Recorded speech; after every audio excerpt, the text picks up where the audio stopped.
Abrimos essa edição com uma frase que revela o tamanho da pressão em cima de Augusto Aras por causa do relatório da CPI da pandemia.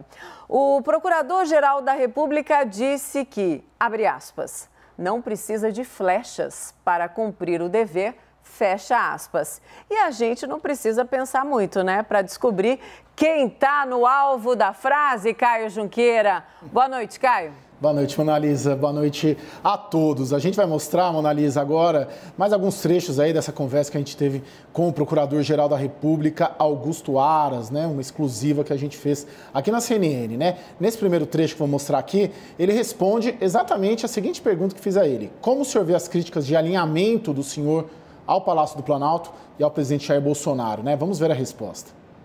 É provável que em governos anteriores, em gestões PGRs anteriores, a demonstração de independência fosse feita de uma forma estridente, fosse feita de uma forma escandalosa, fosse feita sempre de uma forma como um caçador de políticos, caçador de empresários. Eu não preciso ser um arqueiro, eu não preciso de flechas para cumprir meu dever.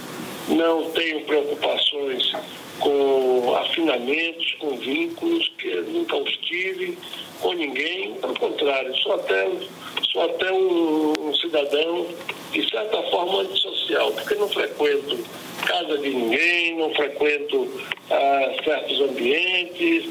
Sou um profissional que sempre esteve associado às suas funções públicas.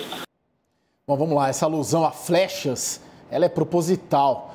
Um de seus mais famosos antecessores no cargo, Rodrigo Janot, que ocupou o posto ali durante a Operação Lava Jato, marcou sua gestão por operações que prenderam o que o doutor Aras disse ali, políticos e empresários, caçador de políticos e empresários. E o Janot, na época ali da Lava Jato, foi autor de uma frase que marcou ali a sua gestão, abre aspas, enquanto houver bambu, haverá flecha, fecha aspas. Aí eu perguntei para o doutor Aras sobre a ideia de integrantes da CPI de apresentar uma ação penal privada subsidiária da pública. O que é isso? É uma forma, na prática, de driblar uma eventual inércia dele diante dos pedidos de indiciamento de autoridades com prerrogativa de foro que estão no relatório da CPI que lhe foram entregues.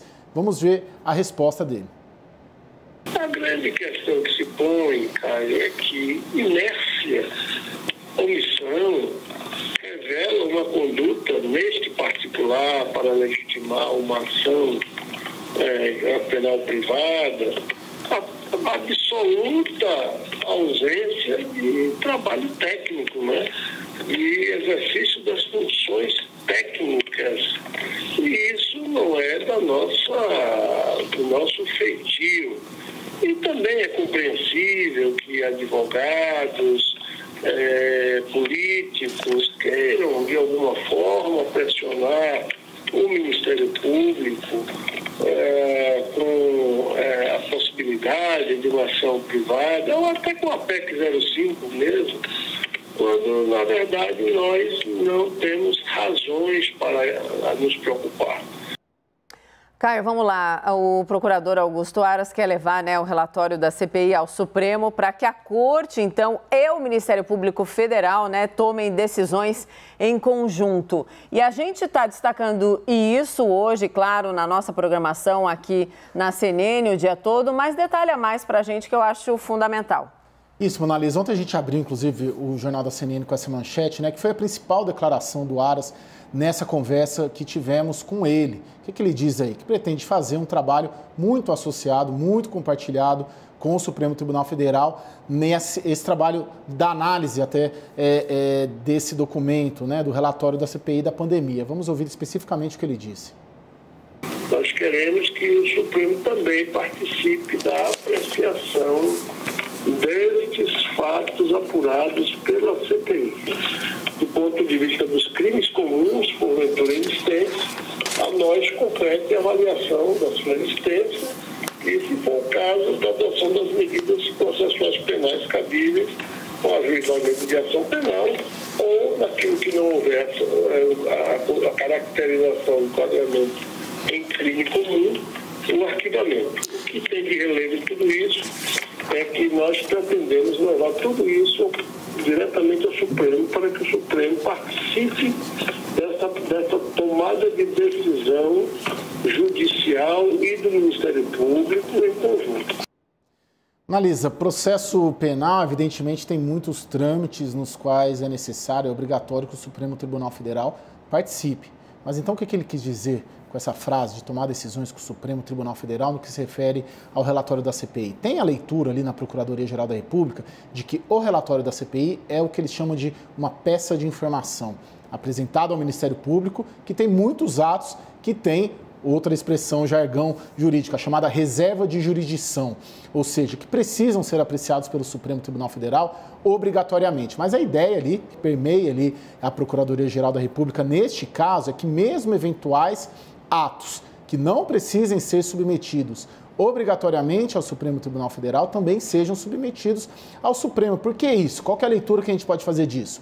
Ara sabe da pressão que está sobre ele para tomar decisões a partir do relatório da CPI. Ao falar isso, na boca dele, é ele que fala isso. Vamos ver o que ele diz, abre aspas. Pretendemos levar tudo isso diretamente ao Supremo para que o Supremo participe dessa tomada de decisão judicial e do Ministério Público em conjunto. Fecha aspas. O que ele faz? Ele sinaliza que mesmo os atos não obrigatórios deverão ser compartilhados, porque assim, o que acontece? Ganha mais respaldo, ganha mais legitimidade e, claro, dissipa um pouco a pressão sobre ele. Monalisa. Ótimo, Caio. Claro que nós vamos voltar a esse assunto no decorrer do jornal. Por enquanto, obrigada.